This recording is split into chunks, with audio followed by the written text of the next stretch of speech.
Assalamualaikum warahmatullahi wabarakatuh. Saya Eni Suryati, akuntansi semester 2A. Di sini saya akan menjelaskan tugas atau UTS tentang business plan. Business plan sebuah rencana bisnis pada dasarnya adalah peta jalan untuk membantu pemilik usaha mengumpulkan semua aspek yang berbeda untuk usaha masa depan mereka. Rencana bisnis juga dapat berupa sebuah dokumen tertulis yang menggambarkan sifat dari bisnis, penjualan dan strategi pemasaran, latar belakang keuangan, dan proyeksi ke depan yang berkaitan dengan keuntungan atau profit, dalam kerugian atau hambatan dalam mendapatkan keuntungan. Sementara rencana standar bisnis saya terdiri dari bagian berikut.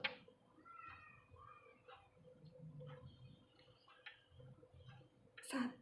Executive Summary. Bagian pertama ini harus bisa berdiri sendiri sebagai ringkasan dari rencana bisnis keseluruhan. Ini harus mencakup seluruh elemen penting dari bisnis. Pada bagian ini harus pendek dan ringkas agar dapat memaksa pembaca untuk membaca seluruh rencana.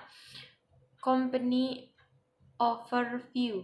Pada bagian ini harus menjelaskan perusahaan secara lengkap, seperti siapa Anda, di mana perusahaan melakukan proses produksi, dan apa yang diproduksi, dan turut menyertakan visi misi perusahaan yang merangkum apa yang akan Anda lakukan, serta layout struktur organisasi perusahaan dan kepemilikan berdasarkan legalitas produk and service.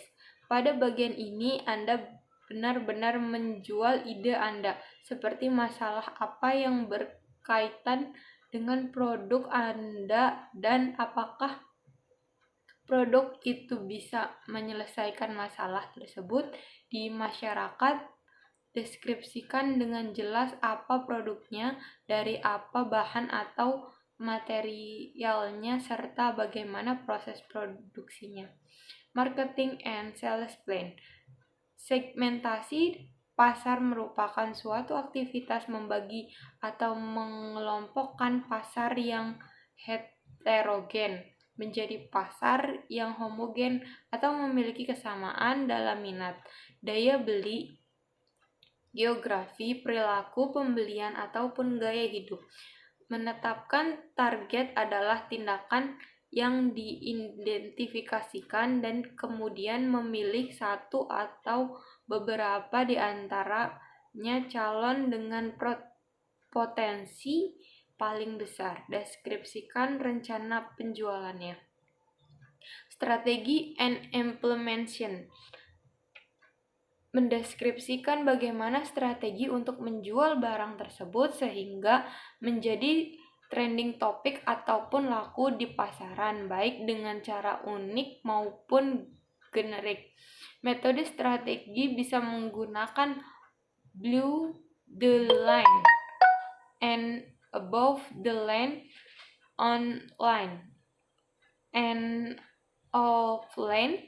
Deskripsikan dengan jelas jika dijual dengan online, mulai akun medsos seperti Twitter, IG, dan lain-lain. Manajemen time.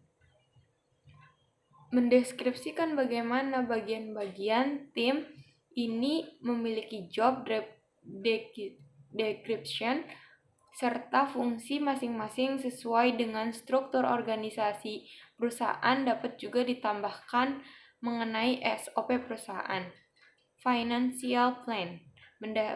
Mendeskripsikan bagaimana perencanaan produksi menggunakan sumber daya modal. Deskripsikan juga harga pokok produksi diperoleh dari mana sehingga dapat menjelaskan harga produk untuk pemasaran, serta alasan mengapa menjual dengan harga tersebut. Deskripsikan juga beberapa target penjualan agar memperoleh laba atau profit. Appendix atau lampiran berisi data-data pendukung ataupun grafik yang mendukung rencana bisnis serta dapat juga berisi gambar-gambar lampiran lainnya. Cara untuk mendapatkan investor untuk modal usaha. 1. Mengajukan proposal. Proposal merupakan sebuah jembatan bagi perusahaan untuk mencari tambahan modal usaha, baik untuk mencari investor ataupun untuk meminjam dana. Presentasi yang menarik. Untuk mencari investor, Anda juga perlu mempresentasikan proposal yang telah Anda buat. Jelaskan resiko usaha. Setiap usaha pasti akan mengalami sebuah resiko. Untuk itu, Anda juga perlu menjelaskan resiko yang akan dialami pada calon investor. Mengikuti pameran dan kompetisi. Mengikuti pameran dan kompetisi dalam bidang bisnis juga termasuk salah satu jalan untuk mencari investor dan mendapatkan modal. Membuat strategi usaha.